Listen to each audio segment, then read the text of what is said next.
ॐ भूर्भुवः स्वः तत्सवितुर्वरेण्यं भर्गो देवस्य धीमहि धियो यो नः प्रचोदयात्. ॐ शान्ति शान्ति शान्तिः.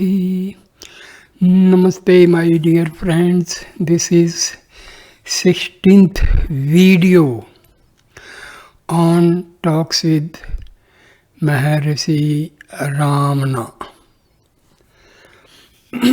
I start this video with talk number 267.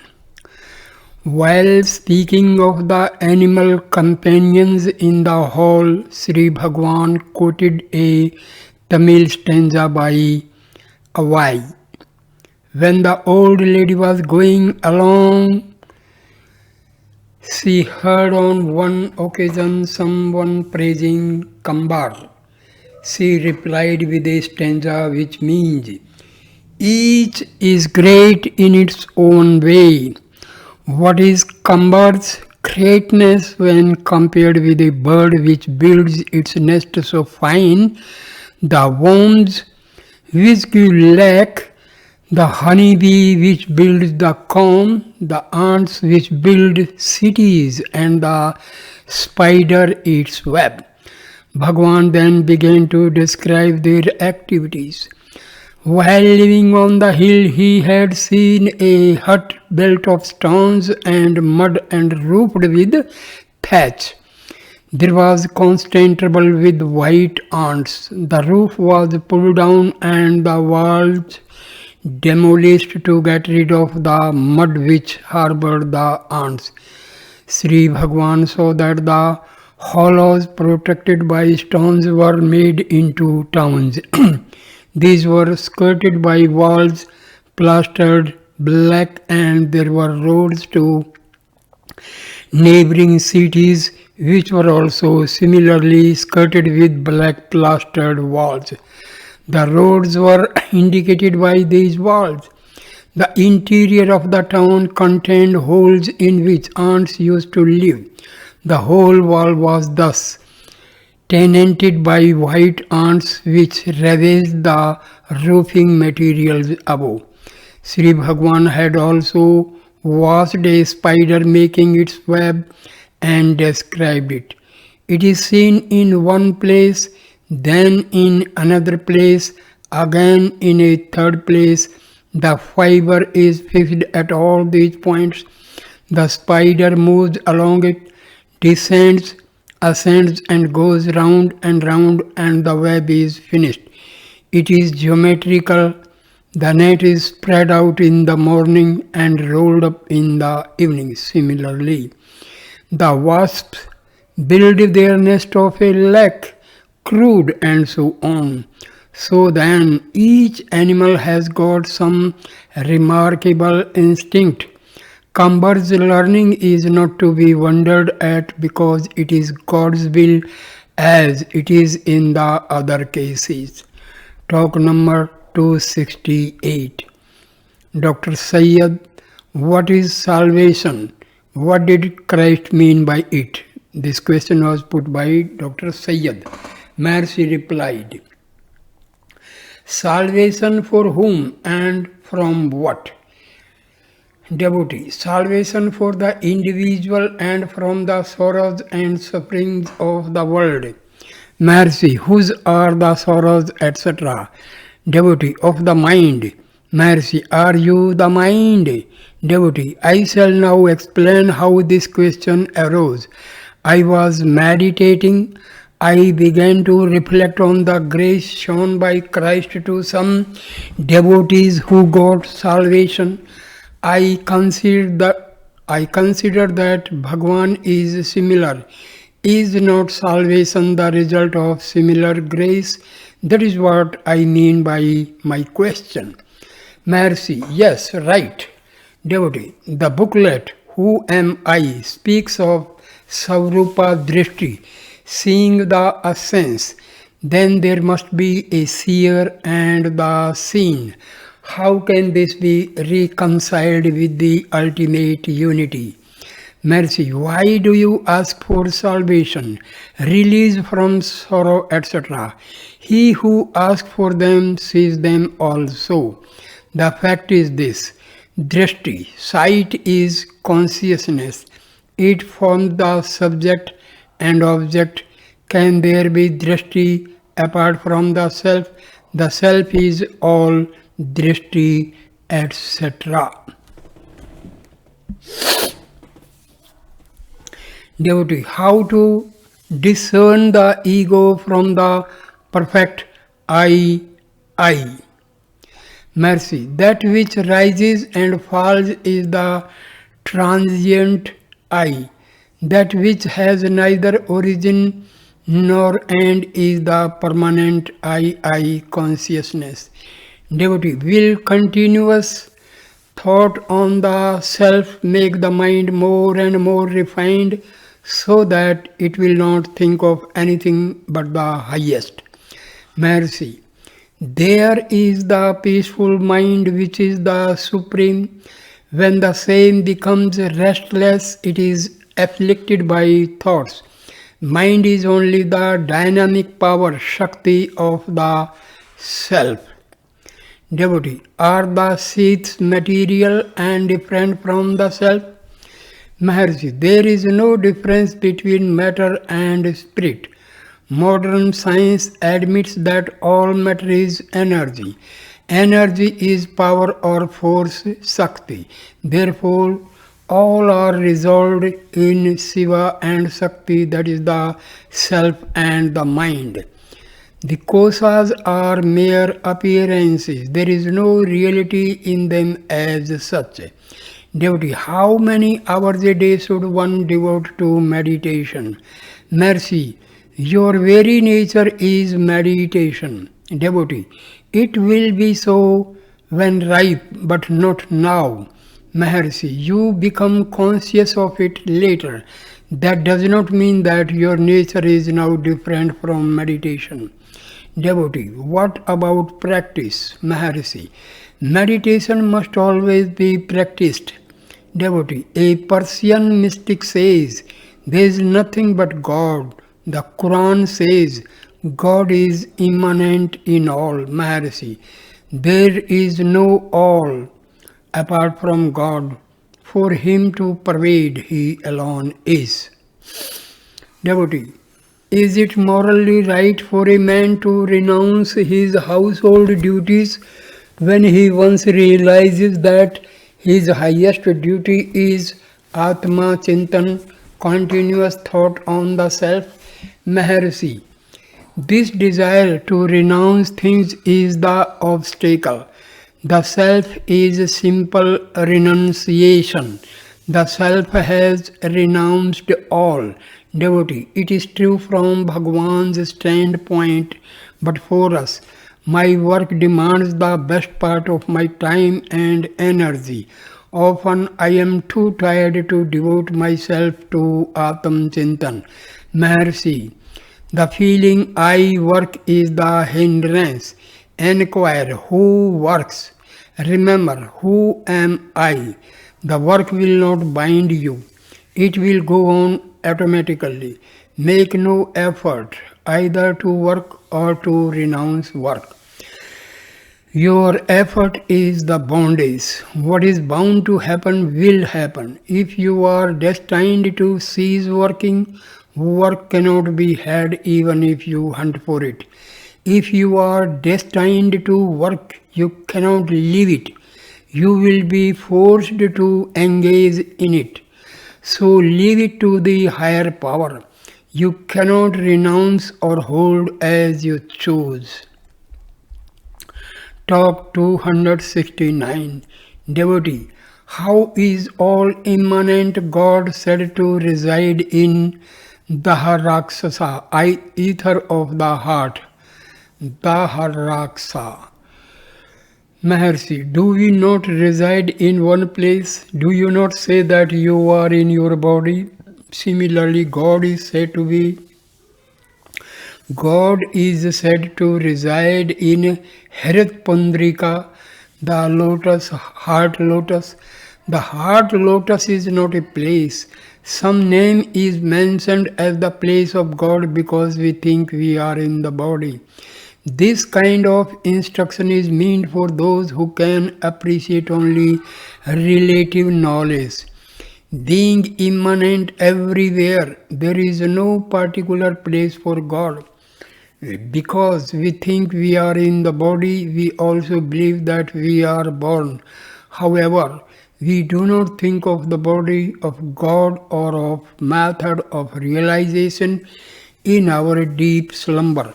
Yet, in our waking state, we hold on to the body and think we are in it. The Supreme Being is that from which the body is born, in which it lives and into which it resolves. We, however, think that we reside within the body. Hence, such instruction is given.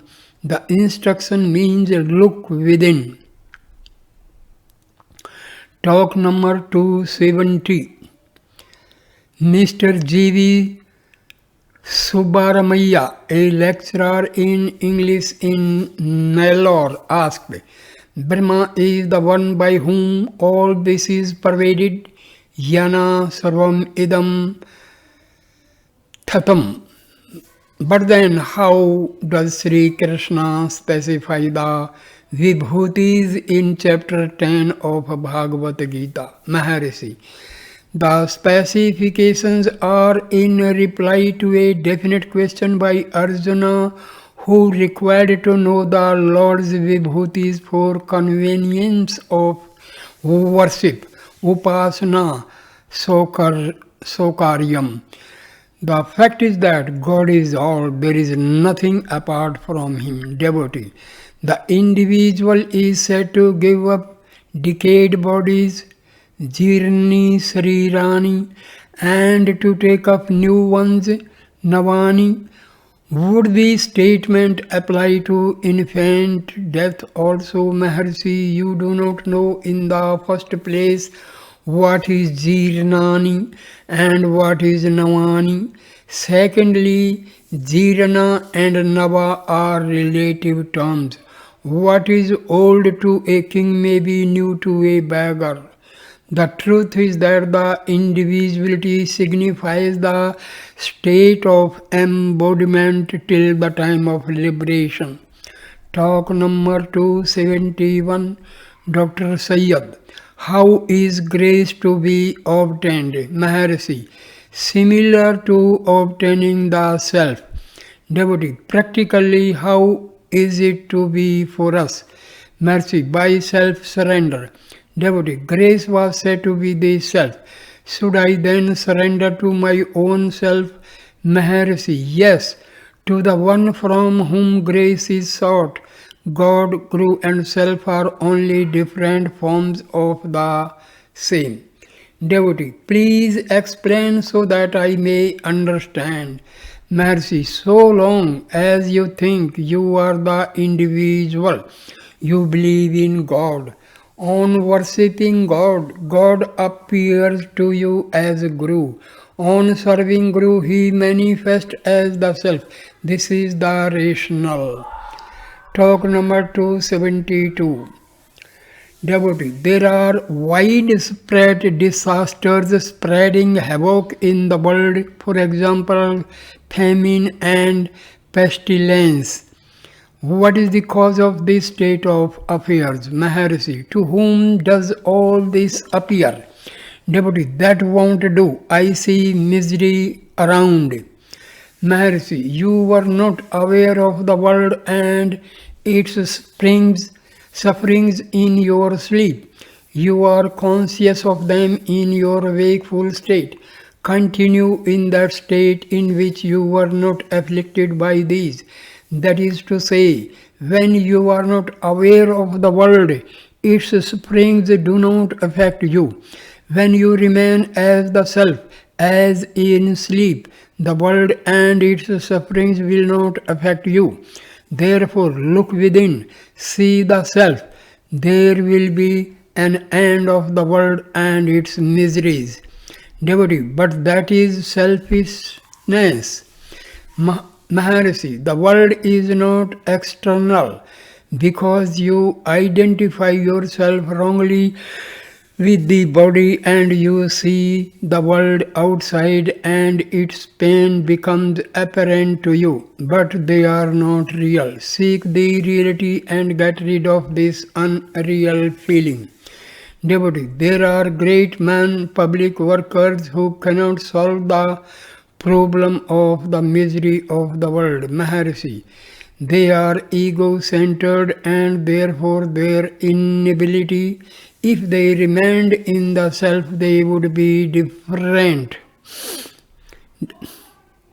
Devotee, why do not Mahatmas help? Maharshi, how do you know that they do not help? Public speeches, physical activity, and material help are all outweighed by the silence of Mahatmas. They accomplish more than others. Devotee, what is to be done by us for ameliorating the condition of the world? Maharshi, if you remain free from pain, there will be no pain anywhere. The trouble now is due to your seeing the world externally and also thinking that there is pain there. But both the world and the pain are within you. If you look within, there will be no pain. Devotee, God is perfect. Why did He create the world imperfect? The work shares the nature of the author, but there it is not so. Maharshi, who is that? Raises the question. Devotee, I, the individual. Maharshi, are you apart from God that you ask this question? So long as you consider yourself the body, you see the world as external. The imperfections appear to you. God is perfection. His work also is perfection. But you see it is as imperfection. But you see it as imperfection because of your wrong identification. Devotee, why did the self manifest as this miserable world? Maharshi, in order that you might seek it, your eyes cannot see themselves. Place a mirror before them and they see themselves. Similarly, with the creation, see yourself first and then see the whole world as the self. Devotee, so it amounts to this, that I should always look within. Maharshi, yes. Devotee, should I not see the world at all? Maharshi, you are not instructed to shut your eyes from the world. You are only to see yourself first and then see the whole world as the self. If you consider yourself as the body, the world appears to be external. If you are the self, the world appears as Brahma. Talk number 273. Dr. Syed asked, I have been reading the 5 hymns. I find that the hymns are addressed to Arunachala by you. You are an Advaitin. How do you then address God as a separate being? Mercy, the devotee, God and the hymns are all the self. Devotee, but you are addressing God, you are specifying this Arunachala hill as God. Mercy, you can identify the self with the body. Should not the devotee identify the self with Arunachala? Devotee, if Arunachala be the self, why should it be specially picked out among so many other hills? God is everywhere. Why do you specify Him as Arunachala? Maharshi, what has attracted you from Allahabad to this place? What has attracted all these people around? Devotee Sri Bhagwan, Maharshi, how was I attracted here? By Arunachala. The power cannot be denied. Again, Arunachala is within and not without. The self is Arunachala. Devotee, several terms are used in the holy books. Atma, Paramatman, para, etc. What is the gradation? What is the gradation in them?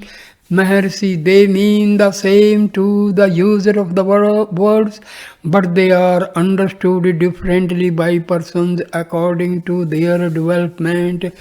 Devotee, but why do they use so many words to mean the same thing? Maharshi, it is according to circumstances, they all mean the self. Para means not relative or beyond the relative, that is to say, the absolute. Devotee, should I meditate on the right chest in order to meditate on the heart? Maharshi, the heart is not physical. Meditation should not be on the right or the left. Meditation should be on the self. Everyone knows I am. Who is the I? It will be neither within nor without, neither on the right nor on the left. I am, that's all. The heart is the center from which everything springs. Because you see the world, the body, and so on, it is said that there is a center for these, which is called the heart. When you are in the heart is known to be neither the center nor the circumference. There is nothing else whose center could it be. Devotee, may I take it that the self and the non-self are like substance and its shadow? Maharshi, substance and shadow are for the one who sees only the shadow and mistakes it for the substance and sees its shadow also. But there is neither substance nor shadow for the one who is aware only of the reality. Devotee, Buddha, when asked if there is the ego, was silent. When asked if there is no ego, he was silent. Asked if there is God, he was silent. Asked if there is no God, he was silent. Silence was his answer for all these. Mahayana and Hinayana schools have both misinterpreted his silence because they say that he was an atheist. If he was an atheist, why should he have spoken of nirvana, of birth and death, of karma, reincarnations and dharma? His interpreters are wrong, is it not so? Mercy, you are right. 27th October 1936, talk number 274. The Muslim professor asked how Vaishnavism can be reconciled to Advaitism. Mercy, the Vaishnavites call themselves Visishta Advaitins. This is also Advaita. Just as the individual body comprises the soul, the ego and the gross body, so also God comprises Paramatma, the world and the individuals. Devotee, does not bhakti imply duality? Mercy, reflection on one's own self is called bhakti. Bhakti and self-inquiry are one and the same. The self of the Advaitins is the God of the Bhaktas. Devotee, is there a spiritual hierarchy of all the original propounders of religions watching the spiritual welfare of the humans? Maharshi, let them be or let them not be. It is only a surmise at the best. Atma is pratyaksha, self-evident, know it and be done with speculation. One may admit such a hierarchy, another may not, but no one can gainsay the Atma. Devotee, what does Sri Bhagavan think of pravrti and nivarti margas? Maharshi, yes, both are mentioned. What of that? Devotee, which is the better of the two? Maharshi, if you see the self pure and simple, it is nivarti. If you see the self with the world, it is parvarti. In other words, inward tuned mind, antarmukh manas is nivarti.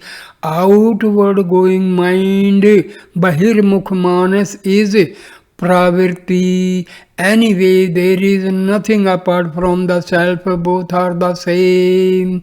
Similarly, also with the spiritual hierarchy, they cannot exist apart from the self, they are only in the self and remain as the self. Realization of the self is the one goal of all. 5th November 1936, talk number 275. In the course of conversation, someone referred to the fact that when Mr. Brunton and a lady were walking home in the night, they saw a bright glow on half of the hill, moving slowly and gently from north to south. Sri Bhagavan replied, "This hill is said to be wisdom in visible shape." Devotee, how is it visible to the physical eye? Maharshi Sambandar had sung, "The one who fascinated my heart, or the captivator of my heart. I sing of him in my mind. The heart is captivated. Consequently, the mind must have sunk into the heart, and yet there is the remembrance which enables the saint to sing of God later." Then the experience of a young disciple was mentioned. The young man, educated and in good circumstances, in good health and sober mind, was once facing Sri Bhagwan's picture in his home and meditating on the figure. The figure suddenly appeared, animated with life, which threw the young man into a spasm of fear. He called out for his mother. His mother came and asked him what the matter was. He was surrounded by his relatives who were perplexed by his appearance. He was aware of their presence, but was still overpowered by a mysterious force which he tried to resist. He became unconscious for a short time. Fear seized him as he regained consciousness. The people became anxious and tried to bring him round with medicines. When later he came to Tiruvannamalai, he had some foreboding of similar experience. The proximity of Sri Bhagavan prevented any untoward happening, but whenever he wandered away from the hall, he found the force almost irresistible and himself in the grip of fear. Sri Bhagavan said, "Is it so? No one told me this before." A devotee asked if it was not Shaktipata, descent of divine power. Maharshi, yes, it is. A madman clings to sanskaras, whereas a jnani does not. That is the only difference between the two. Jnana is madness of a kind. Devotee, but Shaktipata is said to occur in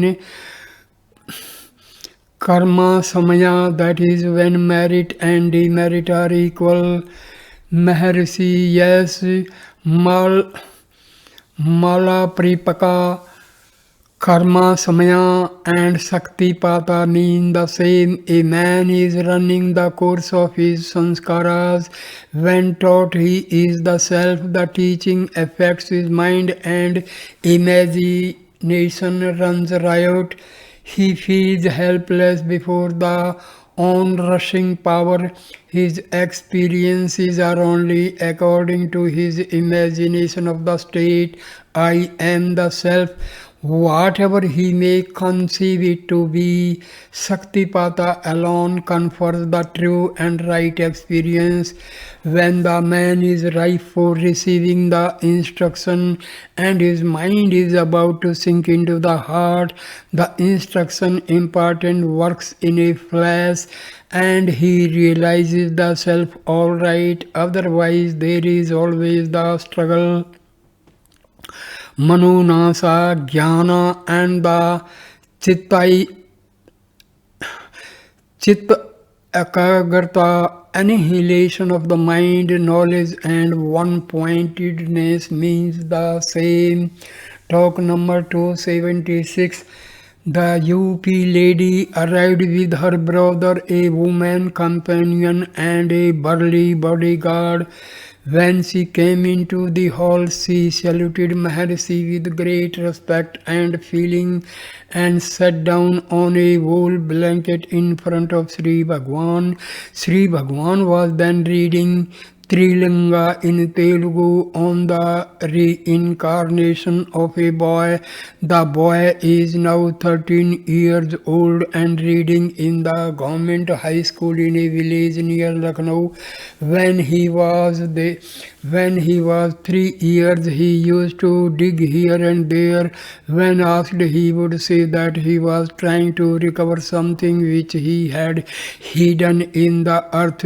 When he was 4 years old, a marriage function was celebrated in his home. When leaving, the guest humorously remarked that they would return for this boy's marriage, but he turned around and said, "I am already married. I have 2 wives." When asked to point them out, he requested to be taken to a certain village, and there he pointed to 2 women as his wives. It is now learned that a period of 10 months elapsed between the death of their husband and the birth of this boy. When this was mentioned to the lady, she asked if it was possible to know the after-death state of an individual. Sri Bhagwan said some are born immediately after, others are after some lapse of time. A few are not reborn on this earth but eventually get salvation in some higher region, and a very few get absolved here and now. See, devotee, I do not mean that is it possible to know the condition of an individual after his death. Mercy, it is possible, but why try to know it? All facts are only as true as the seeker. Devotee, the birth of a person, his being and death are real to us. Mercy, because you have wrongly identified your own self with the body. You think of the other one in terms of the body. Neither you are nor the other is the body. Devotee, but from my own level of understanding, I considered myself and my son to be real. Mercy, the birth of the I thought is one's own birth. Its death is the person's death. After the I thought has arisen, the wrong identity with the body arises. Thinking yourself the body, you give false values to others and identify them with the bodies, just as your body has been born, grows and will perish, so also you think the other was born, grew up and died. Did you think of your son before his birth? The thought came after his birth and persist even after his death. Inasmuch as you are thinking of him, he is your son. Where has he gone? He has gone to the source from which he sprang. He is one with you. So long as you are, he is here, there too. If you cease to identify yourself with the body, but see the real self, this confusion will vanish. You are eternal. The others also will similarly be found to be eternal. Until this truth is realized, there will always be this grief due to false values arising from wrong knowledge and wrong identity. Devotee, let me have true knowledge by Sri Bhagwan's grace, Maharshi. Get rid of the I thought. So long as I is alive, there is grief. When I ceases to exist, there is no grief. Consider the state of sleep. Devotee, yes, but when I take to the I thought, other thoughts arise and disturb me. Mercy, see whose thoughts they are. They will vanish. They have their root in the single I thought. Hold to it and they will disappear. Again the master pointed to the story of Punya and Papa in Yoga Vasishtha. Chapter 20, where Punya consoles Papa on the death of their parents and turns him to realizing the self.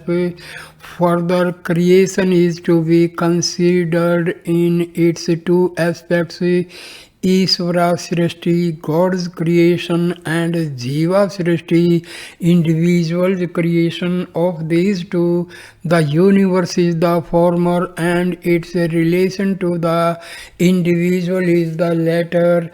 It is the latter which gives rise to pain and pleasure, irrespective of the former. A story was mentioned from Panchadasi. There were two young men in a village in South India. They were on a pilgrimage to North India. One of them died. The survivor, who was earning something, decided to return only after some months. In the meantime, he came across a wandering pilgrim whom he asked to convey the information regarding himself and his dead companion to the village in South India. The wandering pilgrimage did so, but by mistake changed the names. The result was that the dead man's parents rejoiced in his safety, and the living one's parents were in grief. Thus you see, pain or pleasure has no reference to facts but to mental conceptions. Jiva Srishti is responsible for it. Kill the jiva and there is no pain or pleasure, but the mental bliss persists forever. Killing the jiva is to abide in the self. Devotee, I hear all this. It is beyond my grasp. I pray Sri Bhagwan to help me to understand it all. I had been to a waterfall in Mysore. The cascade was a fascinating sight. The waters streamed out in the shape of fingers trying to grasp the rocks but were rushed on by the current to the depths below. I imagined this to be the state of the individual clinging to their present surroundings, but I cannot help clinging. I cannot imagine that we are no better than seasonal flowers, fruits and leaves on trees. I love flowers, but still this idea has no hold on me. After a few minutes, she pointed out that she had intended to ask Maharshi about death and matters related to it, but did not, however, do it. Yet Maharshi was reading the related matter in the newspaper, and the same topic came up for enlightenment. She left after seeing the cow Lakshmi. 9th November 1936, talk number 277. Mr. Cohen, what is will? I mean, where does it fit in the five kosas? Maharshi, the I thought arises first, and then all other thoughts. They comprise the mind. The mind is the object, and the I is the subject. Can there be will without the I? It is comprised in the I. The I thought is the Vijnanamaya kosa, intellectual seat, will it included in it. Sri Bhagwan said further, Annamaya kosa is the gross body seat, the senses with the prana and the karmendriya form the pranamaya kosa, sense seat. The senses with the mind form the manomaya kosa, mind seat. They are the jnanendriyas. The mind is formed of the thoughts only. Idam, this is the object, and aham, I is the subject. The two together form the Vijnanamaya kosa, intellect seat. 10th November 1936, talk number 278. Mr. W. Uma Devi, a police lady converted to Hinduism, had travelled in Kashmir and brought views from Kashmir at which we were looking. Sri Bhagwan humorously remarked, we have seen those places without the trouble of travel. Devotee, I wish to go to Kailash. Maharshi, one can see these places only if destined, not otherwise. After seeing all, there will still remain more, if not in this hemisphere, maybe in the other. Knowledge implies ignorance of what lies beyond what is known. Knowledge is always limited. After some time, Sri Bhagwan continued, Appar was decrepit and old, and yet began to travel to Kailash. Another old man appeared on the way and tried to dissuade him from the attempt, saying that it was so difficult to reach there. Appar was, however, obdurate and said that he would risk his life in the attempt. The stranger asked him to dip himself in a tank close by. Appar did so and found Kailash then and there. Where did all this happen? In Tiruvayar, 9 miles from Tanjore. Where is Kailash then? Is it within the mind or outside it? If Tiruvayar be truly Kailash, it must appear to others as well. But Appar alone found it so. Similarly, it is said of other places of pilgrimage in the south that they are the abodes of Shiva, and the devotees found them so. This was true from their standpoint. Everything is within, there is nothing without. Talk 279. Devotee, how long does it take a man to be reborn after death? Is it immediately after death or sometime after? Maharshi, you do not know what you were before birth, yet you want to know what you will be after death. Do you know what you are now?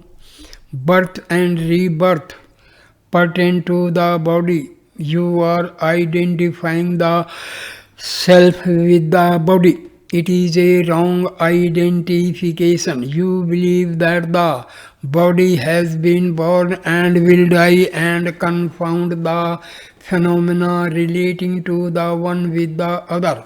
Know your real being, and these questions will not arise. Birth and rebirth are mentioned only to make you investigate the question and find out that there are neither births nor rebirths. They relate to the body and not to the self. Know the self and be not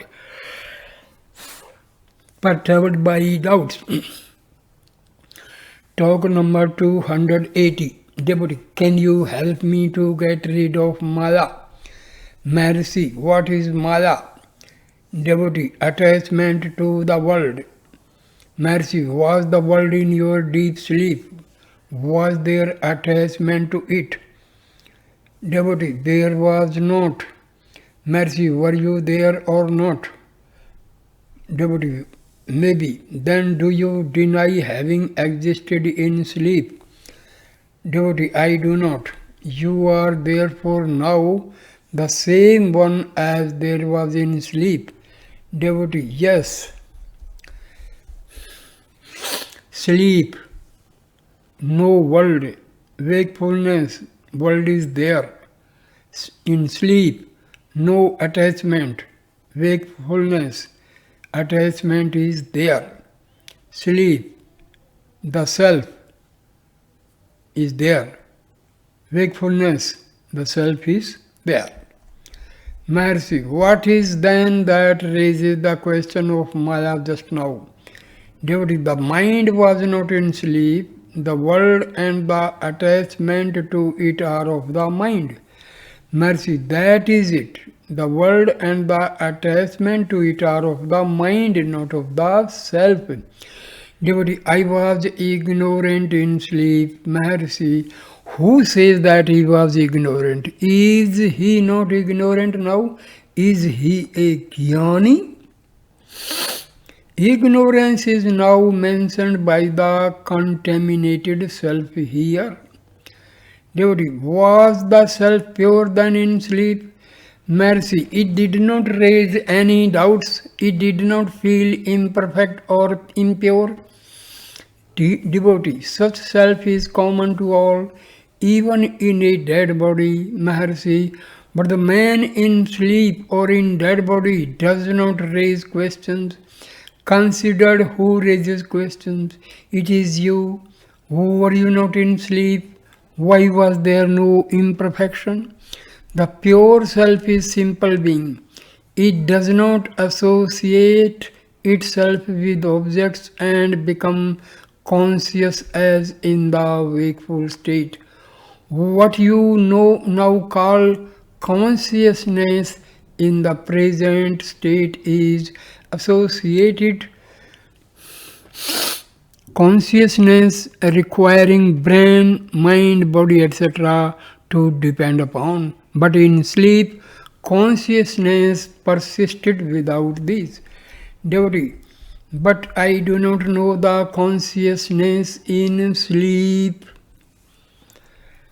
Maharshi, who is not aware of it? You admit I am, you admit I was in sleep. The state of being is yourself. Devotee, do you mean to say that sleep is self-realization? Maharshi, it is the self. Why do you talk of realization? Is there a moment when the self is not realized? If there be such a moment, the other moment might be said to be one of realization. There is no moment when the self is not, nor when the self is not realized. Why pick out sleep for it? Even now you are self-realized. Devotee, but I do not understand, Maharshi, because you are identifying the self with the body. Give up the wrong identity and the self is revealed. Devotee, but this does not answer my question to help me to get rid of Maya, that is attachment, Maharshi. This attachment is not found in sleep. It is perceived and felt now. It is not your real nature. On whom is this accretion?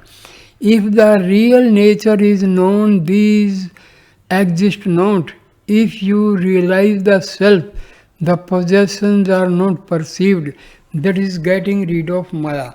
Maya is not objective, that could be got rid of in any other way. Talk number 15th November 1936.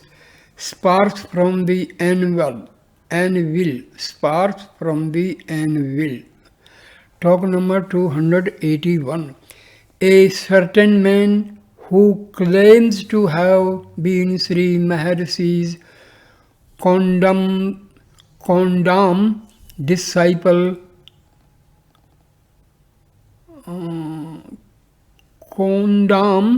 disciple has filed a suit in the court praying for a declaration that he is the legitimate Sarvadhikari of the ashramam. Sri Maharshi was examined on commission. There was a crowd, but the proceedings went on smoothly in the room on the northeast. The following are a few tidbits therefrom. Sri Bhagwan's answers were quite spontaneous and smooth. Question: to which ashramam does Sri Bhagwan belong? Maharshi: Atyashramam, beyond the 4 stages. Question: what is it? Maharshi: it is beyond the 4 commonly known ashramas. Question: is it shastraic? Maharshi: yes, it is mentioned in the Shastras. Question: are there others of the same type besides yourself?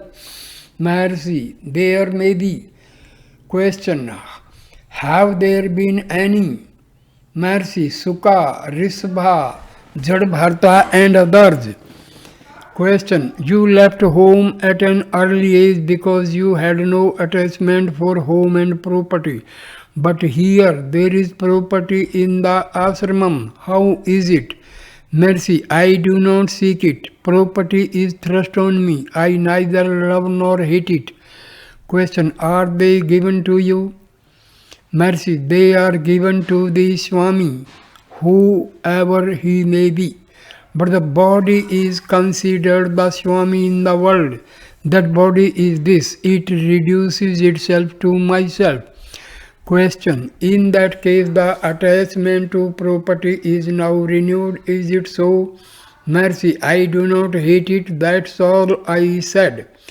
Question: in practical life it amounts to what I say. Maharshi: just as we live and move in practical matters. Question: do you give Upadesh?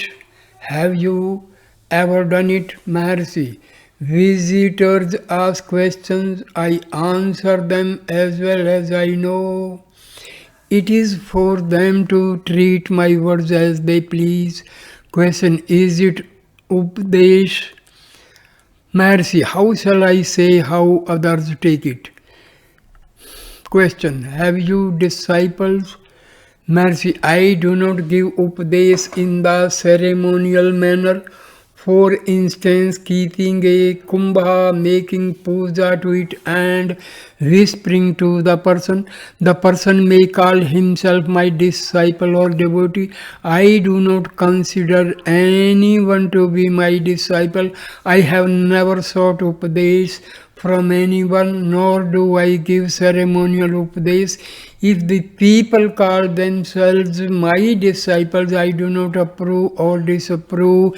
In my view, all are alike. They consider themselves fit for being called disciples.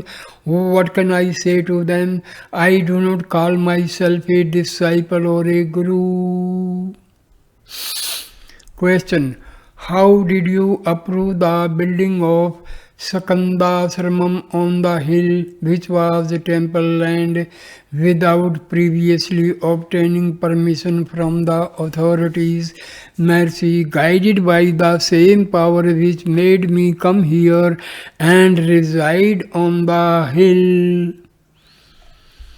Question. When you threw away your cash, etc., within an hour after your arrival in this place, you did so because you did not desire possessions.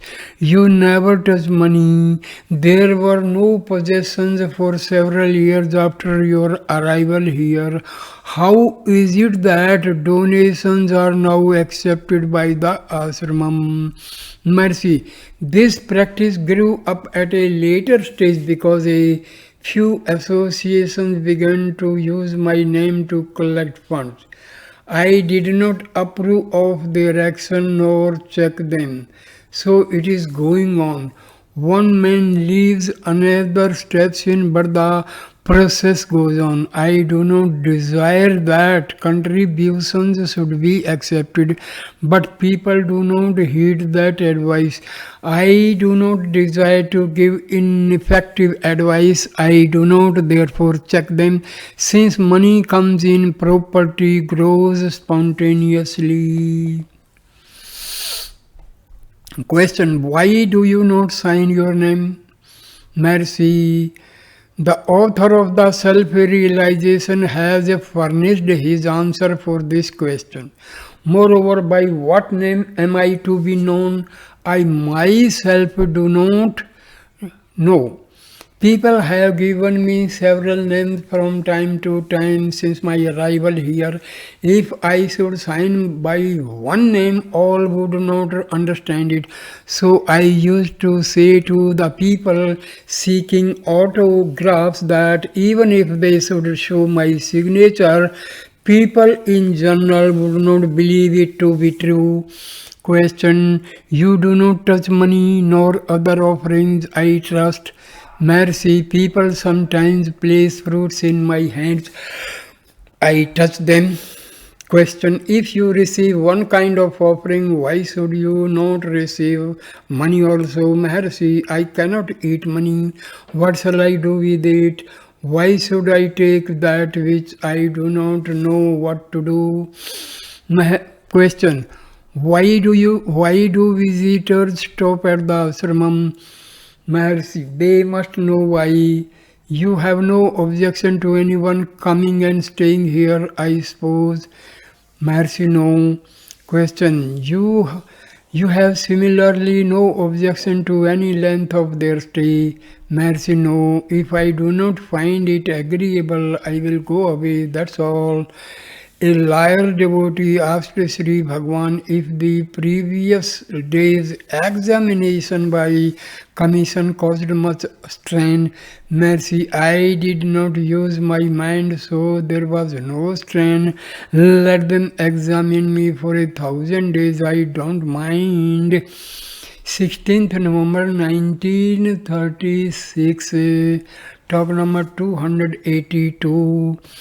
Devotee, does the tantric sadhana bring about self-realization? Maharshi, yes.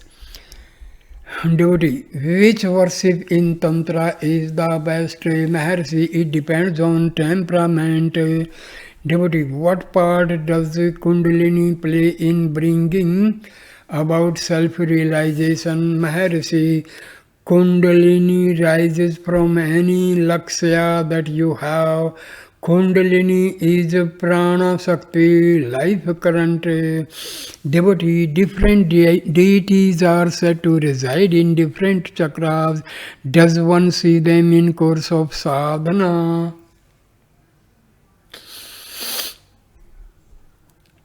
Mercy, they can be seen if desired. Devotee, does the path to self-realization go through samadhi? Mercy, they are synonymous. Devotee, it is said that the Guru can make his disciple realize the self by transmitting some of his own power to him. Is it true?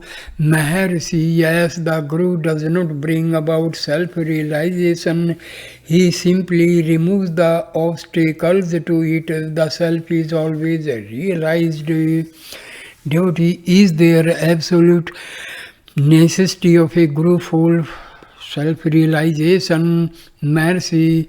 So long as you seek self-realization, the Guru is necessary. Guru is the self. Take Guru to be the real self and yourself as the individual self. The disappearance of this sense of duality is removal of ignorance. So long as the duality persists in you, the Guru is necessary. Because you identify yourself with the body, you think the Guru to be somebody. You are not the body, nor is the Guru. You are the self, and so is the Guru. This knowledge is gained by what you call self-realization. Devotee, how can one know whether a particular individual is competent to be a Guru? Maharshi. By the peace of mind found in the presence and by the sense of respect you feel for him. Devotee, if the Guru happens to turn out incompetent, what will be the fate of the disciple who has implicit faith in him? Mercy, each one according to his merits. Devotee, what are your opinions about social reform? Mercy, self-reform automatically brings about social reform. Confine yourself to self-reform. Social reform will take care of itself. Devotee, what is your opinion about Gandhiji's Harijan movement? Maharshi asked him, Devotee, is it necessary to take bath if we touch dead bodies? Maharshi, the body is a corpse. So long as one is in contact with it, one must bathe in the waters of the self.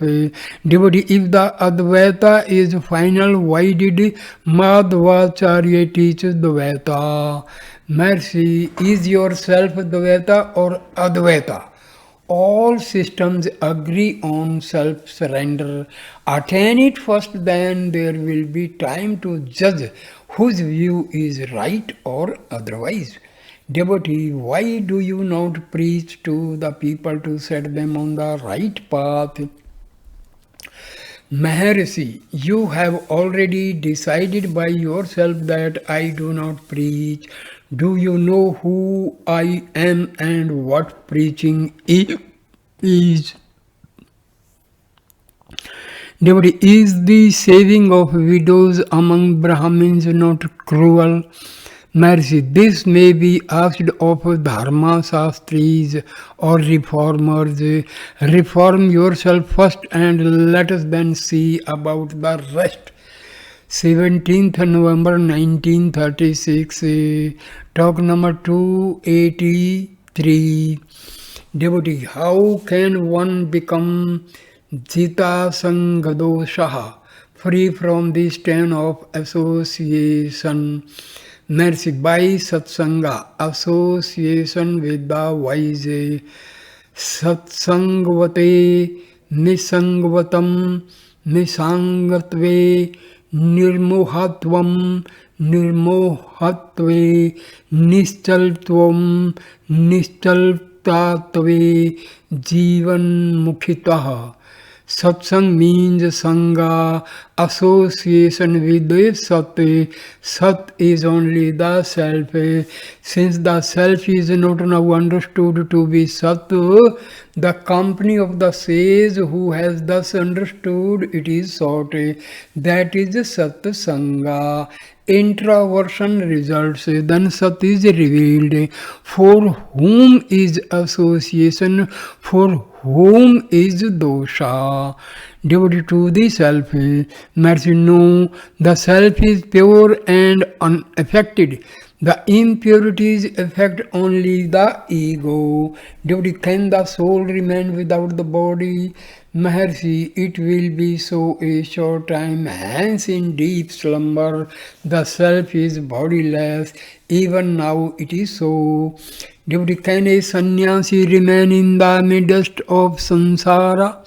Mercy, so long as one thinks that he is a sannyasi, he is not one. So long as one does not think of samsara, he is not a samsari. On the other hand, he is a sannyasi.